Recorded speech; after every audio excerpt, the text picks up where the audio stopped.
நெல்லை மாவட்டத்தில் உள்ள தென்காசிக்கு அருகில் ஆயக்குடி என்ற ஊர் உள்ளது. அந்த ஊரில் உள்ள சிவாலயமே இது.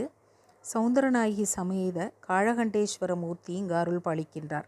மிகவும் சிறிய கோயில், அழகாக சுத்தமாக பராமரிக்கப்படுகின்றது. கோயிலுக்குள்ளேயே அழகிய நந்தவனம் உள்ளது. சுசீந்திரம் கோவிலின் கட்டுப்பாட்டில் இருக்கின்றது இந்த திருக்கோவில். மூர்த்திகள் சிறியதாகவும் மிக கீர்த்தியுடனும் திருத்தமாகவும் உள்ளது, தீர்க்கமாக உள்ளது.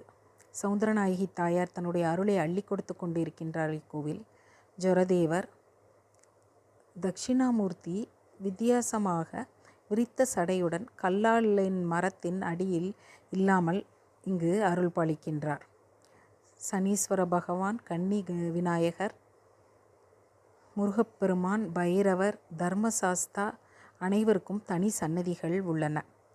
கடையேழு வள்ளல்களில் ஒருவரான ஆயி என்பவரின் இருப்பிடமாக இந்த ஊர் இருந்ததால் இதற்கு ஆயக்குடி என்று பெயர் வந்தது.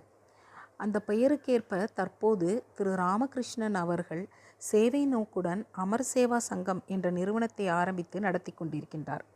இந்த நிறுவனத்தினால் பல உடல் மன ஊனமுற்ற குழந்தைகள் தங்கள் வாழ்வை ஒளிமயமாக்கி கொண்டிருக்கின்றார்கள். அவரது சேவையை பாராட்டி இந்திய அரசாங்கமும் அவருக்கு பத்மஸ்ரீ விருது கொடுத்து கௌரவித்திருக்கின்றது.